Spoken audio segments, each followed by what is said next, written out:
Welcome back to part 2 of how I escaped my old life.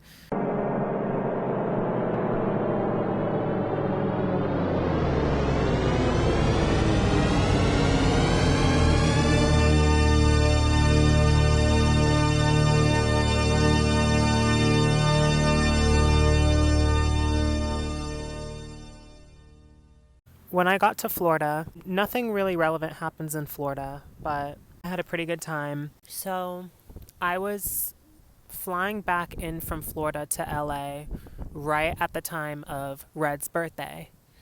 It was just a few days before her birthday, and she had planned on having all of those friends that I previously had mentioned, that online friend group with Misty, X, Y, L, and the handful of others. She had expressed that she was planning this trip for them to come down and pretty much be down in LA for the weekend for her birthday. And the way she told me about it was,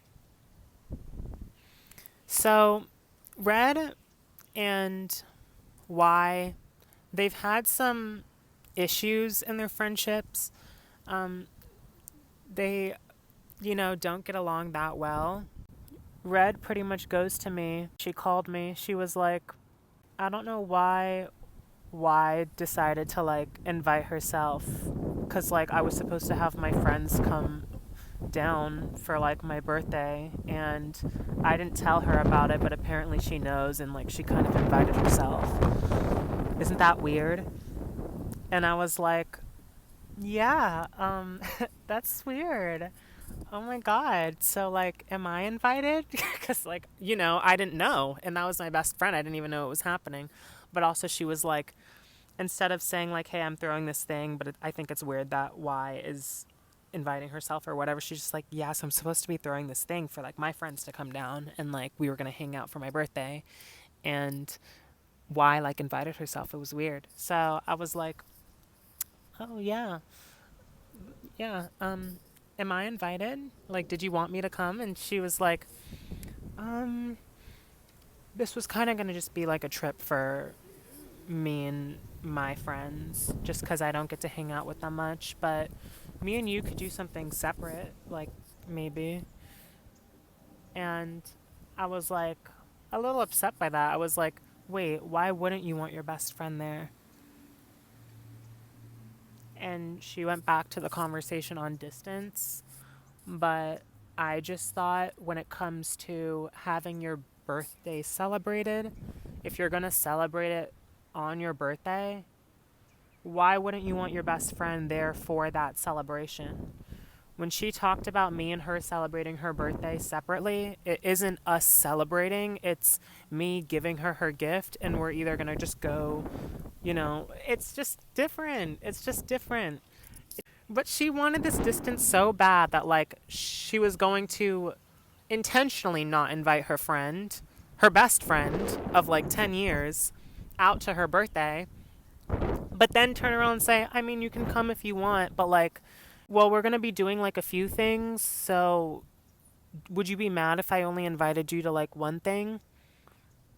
And I was just kind of no, I wouldn't be mad. But obviously it made me feel a little hurt and upset. So Red really didn't want me at her birthday. I thought that was fucked up, and I pretty much invited myself. So it's Red's birthday. They all come down. X is there, Y is there, L is there, Misty is there, Red is there, and then there's another friend that's in that little pocket. There's another friend that's in that little pocket who ends up having a crush on Red, but his name will go with Poker. So Poker was there as well. Upon getting there, I immediately knew and felt that it was going to be a fun time because I was there. Remember, I've met these people already too. We've hung out a few times. So whether they know, they never really knew that me and Red had this conversation about her not wanting me there, but me being there anyways. And I was kind of a self-proclaimed invite. Not that they know that. They're probably expecting this is Red's best friend. Like, why wouldn't he be here? But besides the point, I get there. There's almost like this part of Red that, rewind back to the Yucca trip, Elle's birthday party. When we were driving to go to the dinner on the last night, Red was not wanting to drive her car. In fact, she wanted to go in a different car than me for most of the times we had to drive in groups to go places. She really wanted to be separate. Besides that, I could tell she was like annoyed that I was there, and I could also tell that she was annoyed with the driving situation. We're like driving back from getting boba in different cars. X is in the other car with Poker, and I forget who's driving. I'm in the car with Red. We get to a red light, and X rolls down his window and says, "Who's the cutie in the back?" I like kind of grin because X is referring to me because, you know, I'm in the other car in the back seat all alone. I remember Red rolled up our windows, and then Red was like, "Don't do anything." He knows X's behaviors and habits when it comes to, you know, hooking up with people or just being flirtatious. And Red was just saying, you know, don't do anything because I wouldn't want to be in the middle of two friends getting together. Like, then I'm going to have to worry, which I get that. I understand that. If two of your friends are dating, there's obviously going to be an inkling of fear that comes with that if you can't trust them as adults. However, what I don't understand is saying it, because now you're going to try and control whether I should do something or not. Now you're giving me no choice. And I'm an adult. I thought I had freedom, make my own decisions and say whatever I want to say and be whoever I want to be and talk to whoever I want to talk to. You really had me invite myself here. You obviously are like energetically pushed away from me and you don't even want me there. So I already feel like shit. And then you're telling me like not to talk to your friend who threw a playful, you know, compliment my way. I mean, it's just really over the top and extreme when it comes to expressing your fear. Because as adults, if you have fear, well then you just kind of have to let adults do what they do and let it play out and be there for both your friends. You know what I mean? And or don't be there. You know what I mean? And stay out of it if you think that's something that would cause you stress. But to tell me no is like very controlling. And this is exactly what I brought up while I was on the road trip. When I was in the stop in Texas, this is when I texted her all this shit. And she pretty much said, I don't really agree with you. You have your friends. I need my friends as well. And like, I just think it's weird for you to do anything with my friends if I'm not there. It was just very like childish. It was immature. I kind of just obliged. You know, I wanted to respect Red. Again, I say this over and over because I was respectful. And I just always played it small during this part of my life. I played it very small. I was a people pleaser. I always felt like it was my responsibility to go out and like make sure she was happy because it was her birthday, when in reality it's all of our jobs to just be happy on our own and to just enjoy the company of others. But to wrap up Red's birthday, the birthday was good. They ended up having me for the few days that they were there. After Red's birthday trip, they all go home. We reach August. So in August, me and Red took a trip to Virginia. I was going to see one of my online friends, Snow, and Red had an online friend in Virginia as well named Coin, who was also part of that little pocket online friend group with Misty. And me and Red travel to Virginia.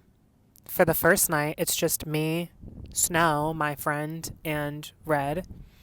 And everything's cool, everything's chill. The following day, we go to meet Red's friend, all of us, Coin, and everything's fine. I mean, immediately it is awkward, which I can expect. That's okay, no problem. The only problem was that it stayed awkward the entire trip. But I think the most important thing to point out in this Virginia trip is that we were there for a few days, and on like the third day, we all got an Airbnb in Richmond. And that night, when we got into our Airbnb, We did a pregame with literally just a bottle of soju. We were playing board games, and we were planning on going out to the bar. And so when we get to the bar, we get in. So how this bar looks is you enter. Oh my God. This wind is going to be... So how this bar looks is when you enter, there's like the dance floor immediately. If you keep heading forward, right there to the left is like the bar with like all of the stools. There's tables on the right side. And then if you just keep going straight, there's like a doorway, and then there's just a second room. It's really, really small. It's like the size of a bedroom. And there's like a swing in the middle of the room, kind of like where a stripper pole would be. There's a couch right here, and then there's a couch right against this wall. And Red and Coin immediately sit down on the couch because Red is pretty much fucked up. Like, she's all passed out from just the pregame. Now, I'm not judging Red for her, tolerance to alcohol. That's completely out of her control, But it is, again, careless to get that drunk in the first place because you are cognizant of your tolerance. And if you knew that drinking that much before we even got there was going to fuck you up that bad, then you should have been a little more cautious when it came to drinking that. I mean, otherwise you should have just said, guys, I'm really fucked up, I can't go. But also be cognizant of the people that you're there with. Wait till you get to the bar to have some drinks with everybody. Don't just go and like down a bottle of soju all on your own while we're at the house before you go to the bar, knowing that you're just not going to be able to have a good time. And then knowing me, how do you think that's going to make me feel? Red was very, very... Red's smart. Red knows exactly who I was in the friendship, and that was the giver. I mean, I was the giver and she was the taker. I'm not saying there weren't ways in which she gave to me, but in terms of like the emotional availability and even just advice and everything in general, like there were so many ways in which she was a taker. Even when we were in college, we had this like group project, and we ended up winning a certificate for it, and she was like, can I take the certificate since I did more of the work? And like, again, I understand that, but I just think like she had no problem taking, you know what I mean? She wasn't really super generous. There was ways she was generous, but again, I'm sidetracking. We get to the bar. Red and Coin is just looking after Red because Red is like pretty much all passed out. I'm swinging in the middle of the room. Well, me and Snow go to the bar first to go get some drinks. I'm pretty sure we get Jell-O shots or something. And then we scope out the dance floor for a second. We're literally on it for like 5 seconds. And then we go back into the back room because Snow is like, let's go back to where Red and Coin are. And so I follow Snow, and Red is, again, just passed out on Coin's lap. And Snow immediately turns to that couch that's on this side, and there's like a couple there, and he goes, sits down, and just starts talking to them. I don't remember how it happened, but like I ended up sitting just on the middle of the swing because there was nowhere else to sit. The couple and Snow took up all the space on the couch. I'm not saying that I couldn't have been part of the conversation. I just don't think I was really interested in talking to those people specifically. I wanted to keep looking around in the bar. I was like, Snow, we literally didn't have any time to like look around. Like, we were out here for 5 seconds. But Snow just like latched onto these people and started talking to them. So I was just swinging in the middle of the room. I literally felt like I was in a Lana Del Rey music video. Like, it was so slow and dreamy, and I was just clouded by the alcohol. Like, it was sad. It was just so droopy. I was like, Red is like completely passed out on this side. Snow's on this side, completely neglecting what I want to do. Like, we came here as friends. We should have, at least checked it out a little more. But he was really set on just talking to these people. I'm just swinging in the middle of a room, and I'm swinging some errands. Now you're not thinking. I was so fucking bored, And so Snow finally gets up and is like, hey, so like I met this really cool couple. Mind you, I am literally a foot away from them. But Snow was like, hey, so I met this like really cool couple and they want to go to a different bar. So do you want to like go bar hop? I think we should go bar hopping with them. And I was like, yeah, I mean, I'd be down. Like, let's check in with Red and Coin and see where they're at. And Red is just passed out on the floor. Like, not, not on the floor, but she's fucked up. And she didn't even have a drink. She was fucked up before we walked into the door. And Coin was just there. I mean, he couldn't even have a drink. But so we all start walking. We tell them that we're going to go bar hop, and they're down for it. And so we all start walking. And about halfway there, I have to honestly like insert these two photos because I need you to really see what I felt in this moment. This was genuinely like a deeply traumatic experience for me. I had literally like a panic attack in that moment because we're walking. Snow is just kind of walking really fast ahead with the other couple. He's like probably 20, 30 feet ahead of me. And then because Red is so drunk and Coin is like practically carrying her, Coin and Red are like 20, 30 feet behind me. And I got stuck in the middle somehow because I wasn't able to keep up with Snow, but I wasn't able to wait behind for, Red because Coin was going to, in my perspective, Snow was walking off with these two random people who I literally didn't even have the chance of meeting, leaving the bar. I'm not saying that it's a bad thing, but again, I was being really protective over everybody because Snow was walking ahead without everybody. And I was walking trying to like look out after Red as well and Snow, and I just somehow got stuck in the middle. And so there's Red and Coin on the floor throwing up behind me. And then there is Snow walking all the way off with these random people. I literally look left, I look back, and then I look forward, and then I like look back and I look forward, and I just kind of get this feeling, and I'm just like, Snow, come back. And he can't hear me. And so I keep screaming, Snow, come back, Snow. And he finally turns around. He's like, they're going. I'm like, come back. He was not listening. Finally, after I was like, I'm here, he finally came back. He turned all the way around. We walk back, and he's like already mad because I had him leave them, and he thought that he wasn't going to be able to get into the bar because at the time, Snow was not old enough to go to the bar. And he thought if he could get in with other people that it would be more obvious to, get into the bar and bar hop and to sneak in. But he was just mad that I had him come back when he was walking with them. And I said, we have to, hold on a second. Like, Red is literally puking on the floor. Like, slow down. If we're a group, why aren't we sticking as a fucking group?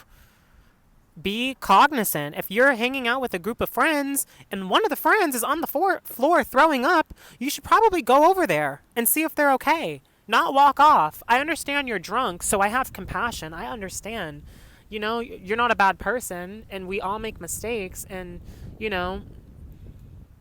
you are under the influence, so I can understand if it's harder for you to hear or to, like, adapt that quickly to a situation, but, use your eyes. Your friend is throwing up right behind you. Come over here.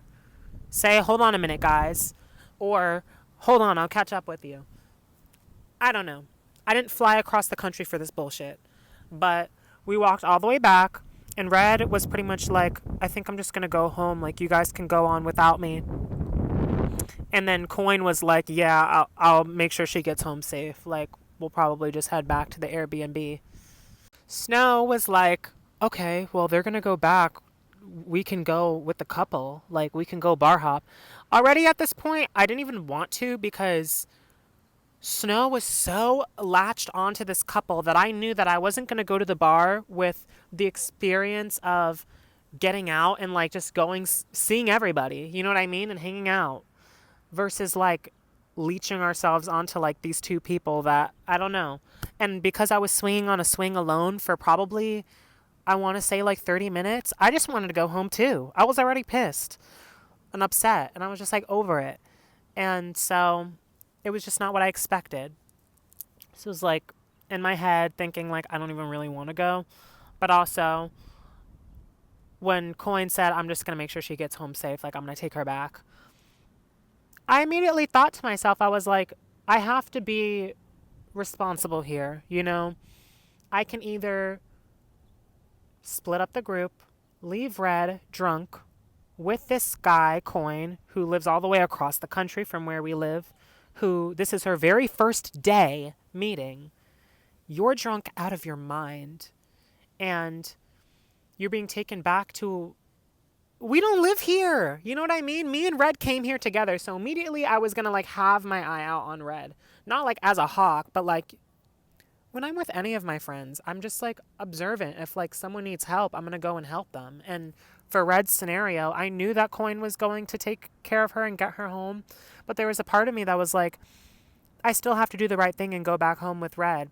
Not that I have to, but I want to, because what if he does something bad to her? You know what I mean? What if he takes advantage of her while she's drunk? And I'm aware, and I've already thought of this. You know, I'm not in control of how my mind thinks. It just thinks the way it does. And my mind immediately thought, like, she's drunk out of her mind. What if he does something? This is her first day meeting him. We don't even live here. I don't even want to go to another bar with Snow and these random fucking people. Let's just go home.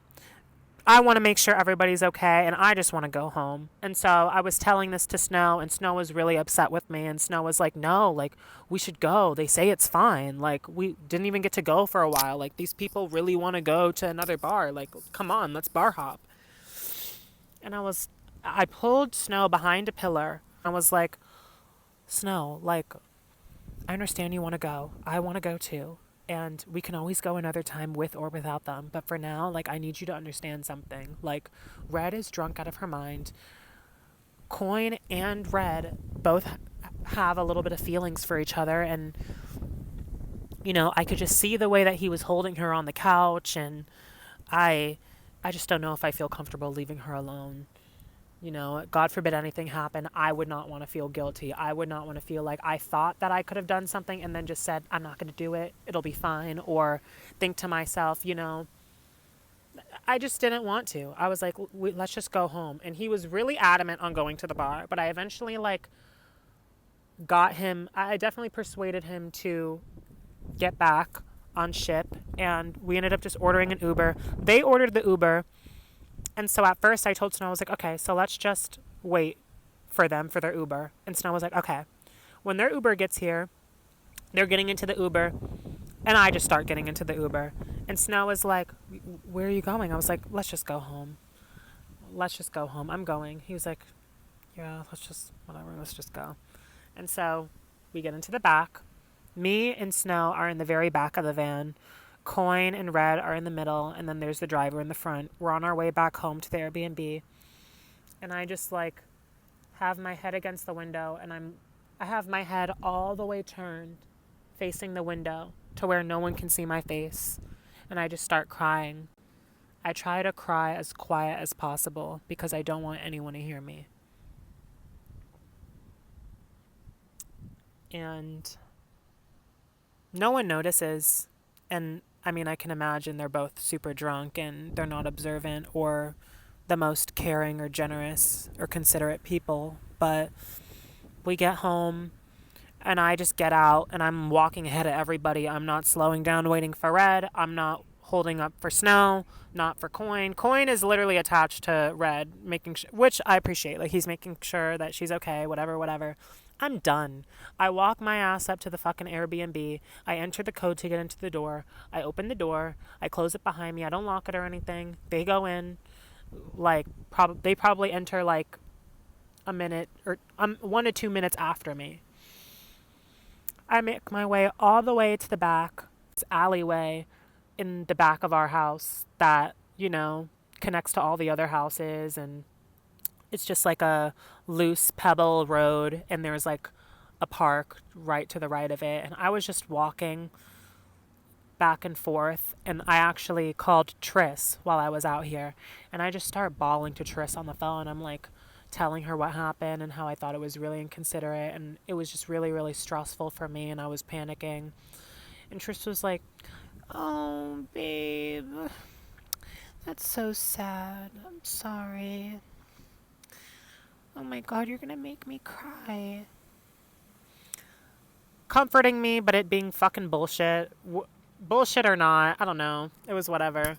But she was there for me and giving me advice. I'm still glad I had someone to talk to. And not that I didn't. I had other online friends I could have called. But again, at this stage in me and Triss's friendship and where me and Red were currently at, remember, I was kind of already starting to grow codependent on Triss because I was mentally separating from Red due to everything that was happening, due to her constant outcast of me and her meticulous, forceful approach at, getting rid of me and distancing herself from me, but also having me around when, it meets her needs. So I hang up the phone with Triss. I go up, I shower, I take a 20-minute shower, I get out, and then I walk into me and Red's bedroom, and there they all are on the bed,